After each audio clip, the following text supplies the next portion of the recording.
do Jesus dali, passaram os intérpretes da lei, os acadêmicos da religião e os fariseus fanáticos com veemência, procurando confundi-lo a respeito de muitos assuntos, com o intuito de tirar das suas próprias palavras motivos para o acusar.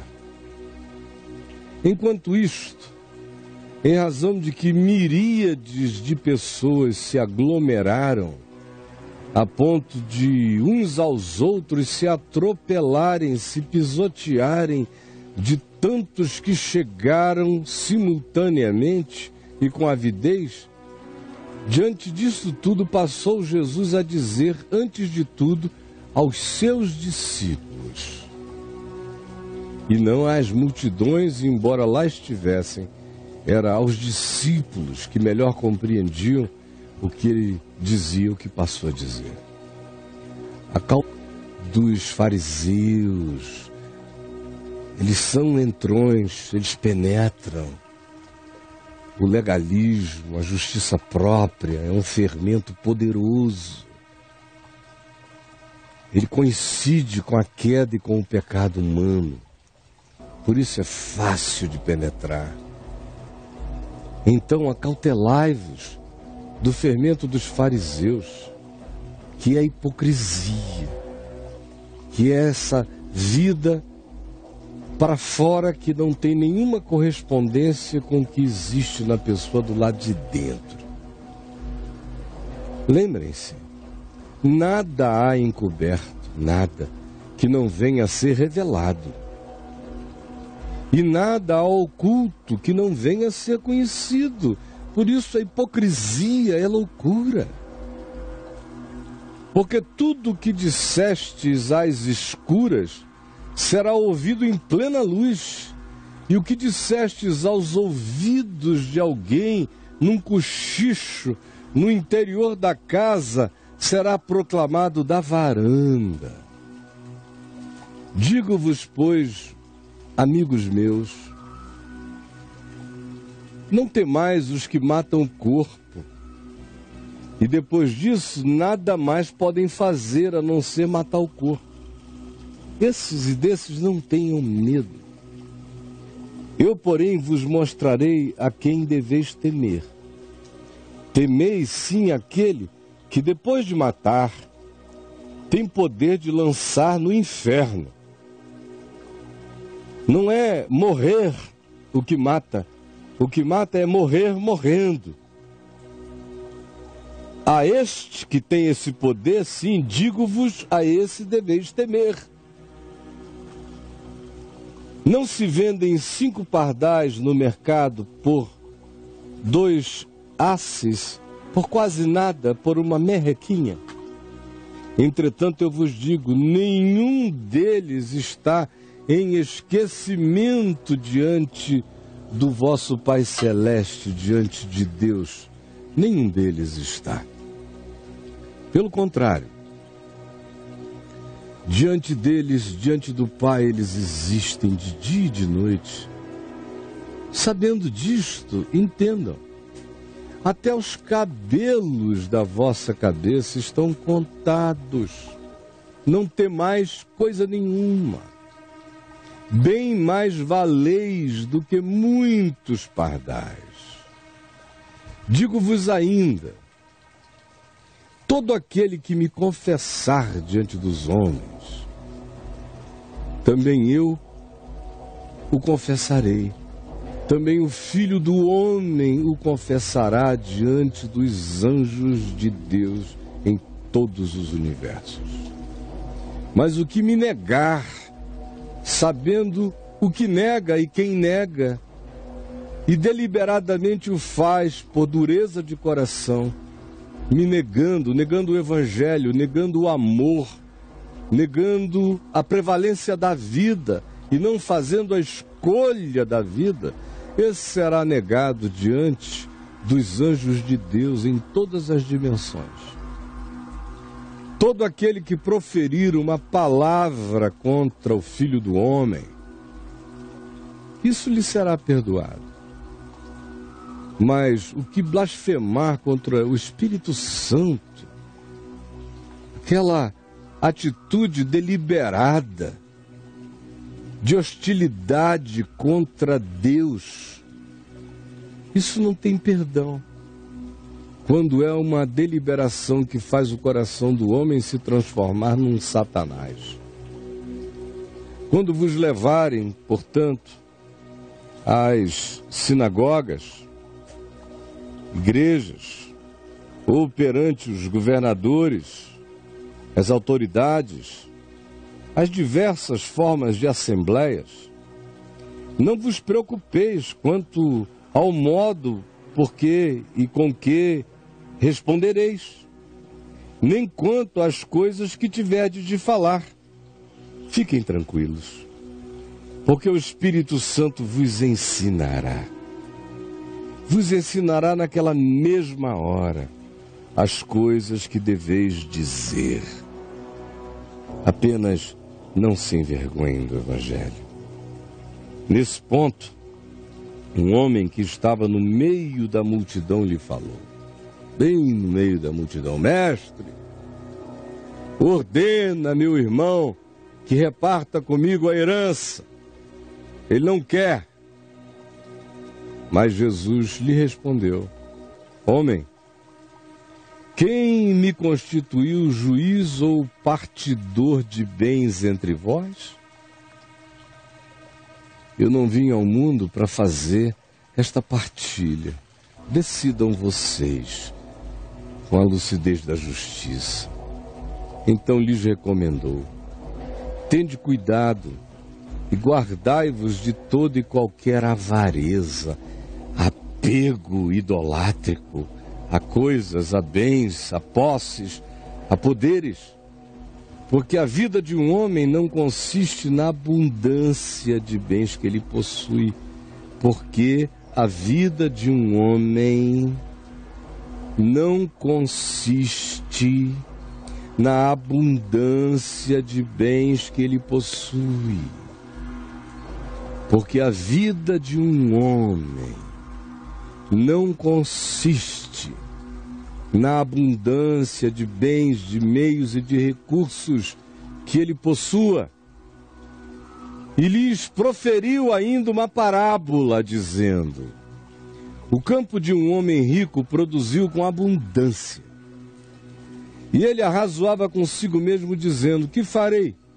Pois não tenho onde recolher tantos frutos. Que farei? Então disse consigo mesmo: eu sei o que eu farei. Destruirei os meus celeiros, reconstruí-los-ei maiores, e aí recolherei todo o meu produto, todos os meus bens, num lugar imenso. Então direi à minha alma: alma, tens em depósito muito dinheiro, para muitos anos. Descansa, come, bebe, regala-te. Mas Deus disse àquele homem naquela mesma noite, no seu coração: louco, esta noite demandarão a tua alma, e o que tens preparado, para quem será? Assim é o que acontece com aquele que entesoura para si mesmo na terra, no mundo, no imediato, mas não é rico de amor, de graça, de verdade, de justiça, de generosidade, de tudo aquilo que Deus chama de tesouro para o coração, não é rico para com Deus. A seguir, dirigiu-se Jesus aos seus discípulos, dizendo: por isto, por tudo que eu tenho falado até aqui, por todas as advertências que eu lhes venho fazendo, é que eu digo, e vos advirto mais uma vez: não andeis ansiosos pela vossa vida, de jeito nenhum, quanto ao que haveis de comer, nem pelo vosso corpo, quanto ao que haveis de vestir, porque a vida é muito mais do que o alimento, e o corpo O corpo é muito mais do que a vestimenta ou a grife. Observai os corvos, os quais não semeiam, nem ceifam, não têm despensa nem celeiros. Todavia Deus os sustenta. Quanto mais valeis vós do que aves. Qual de vós, por ansioso que esteja, pode acrescentar um côvado, meio metro ao curso da sua vida, um passo a mais à sua existência, ou meio metro a mais à sua altura, ou em qualquer que seja a direção? Se, portanto, nada podeis fazer quanto às coisas mínimas, por que andais ansiosos pelas outras? Se é óbvio que vocês não conseguem resolver o que é mínimo, por que vocês vão ficar ansiosos pelo que vocês não podem resolver mesmo? Observai os lírios. Eles não fiam, nem tecem. Eu, contudo, vos afirmo que nem Salomão, em toda a sua glória, se vestiu como qualquer deles. Ora, se Deus veste assim a erva, que hoje está no campo e amanhã é lançada no forno, quanto mais tratando-se de vós, homens de pequena fé.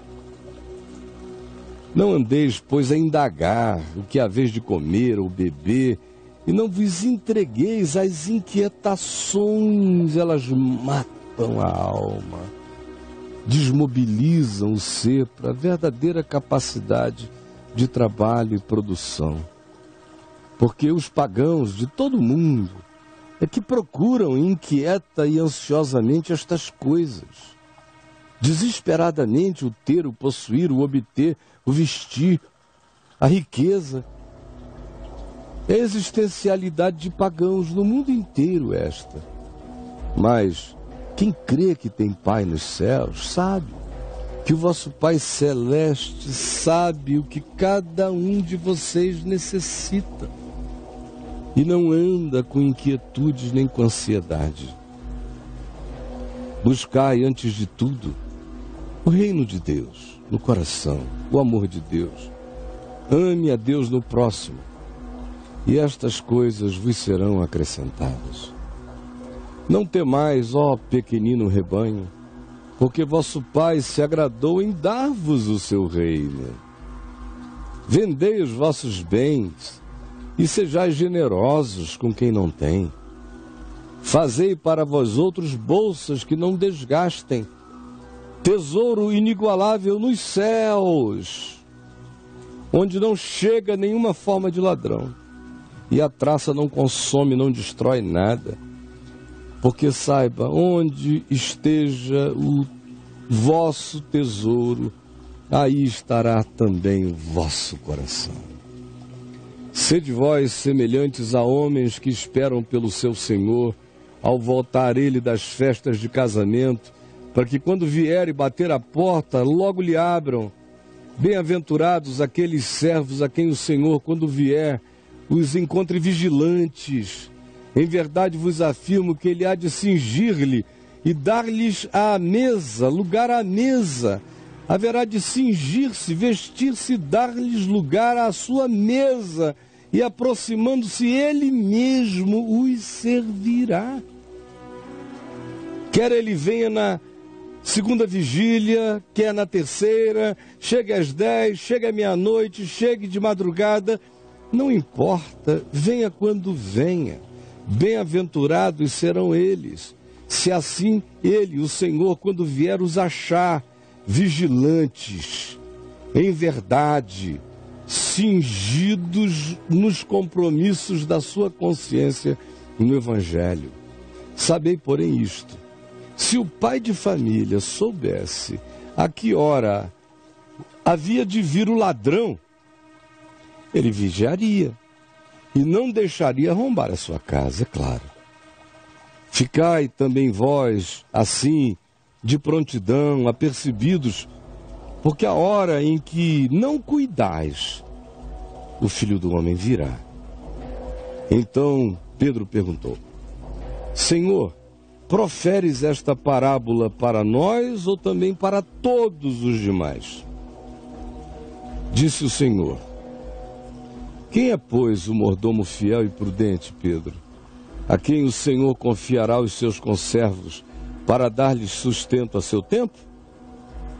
Quem é esse? Qual a qualidade de caráter, de atitude que ele tem? Bem-aventurado aquele servo a quem o seu Senhor, quando vier, o achar fazendo assim, coisas do bem.